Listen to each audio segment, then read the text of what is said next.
Hey everybody, Tim Reardon here with NewsChannel5.com, standing with Andy Baskin, our sports director. Andy, what do you think is going to be the key thing in Game 4? Well, I think Golden State's going to try to get both of their Splash Brothers hot in this game. It's been a while since we've seen them both play at the level that we know they are. Now, the Cavaliers' defense has been pretty good. That's why Klay Thompson and Steph Curry haven't been able to do what they've been able to do. So if the Cavaliers' defense can once again go out there and contain at least one of those guys, the Cavaliers have another good shot to win this game. And you got to believe the way Steph Curry played at the end of Game 3 and got hot, he's feeling a little bit of confidence here at the Q.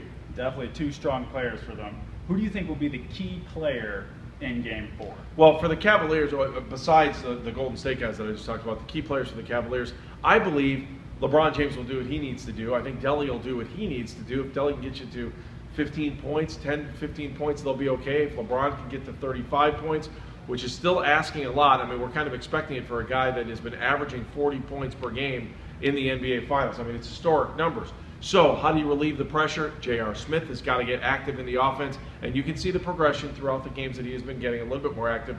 And James Jones, again, I like James Jones again in this game. He's been a calming force, a guy that's been to the NBA Finals time and time again with LeBron, 5 of them. So they're looking good going into this thing. I also would like to see Kendrick Perkins play a little bit for the Cavaliers and Shawn Marion. From what I'm hearing, Shawn is healthy. Get those guys 3-4 minutes in this game, and it refreshes everybody, gives Tristan Thompson a little bit of a breather. It'll give some hope and maybe just a little bit more legs to this tired Cavaliers team. All right, it's always hard to do, but what's your prediction, Andy? It's going to be a close game. This one is going to be the toughest game, I think, so far, and it's been a great series. I think it's going to go back and forth. I like the Cavaliers by a bucket, but not much more. I think Golden State's got a lot more to play for than the Cavaliers do, but the home crowd could make a difference for the Cavs. They were outstanding in Game 3. I don't want to come right out and say Golden State's going to win this game, but this is a game that kind of should lean towards Golden State because they've got more ammo and their backs are absolutely, positively up against the wall. Maybe that's a good thing for the Cavs.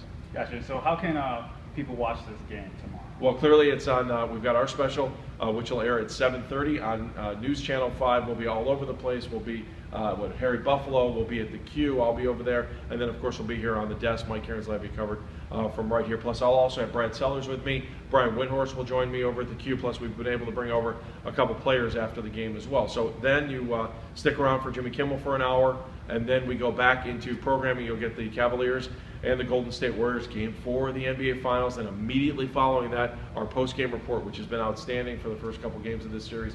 We'll bring you everything we possibly can to keep you involved and engaged, and I hope it's a happy Cavaliers base when it's all said and done. Certainly. That pre-game and post-game coverage can be seen right here on NewsChannel5.com, and you can follow along on Twitter, Instagram, and Facebook, where we'll be keeping you up to date with all the latest action. Thanks for joining, guys.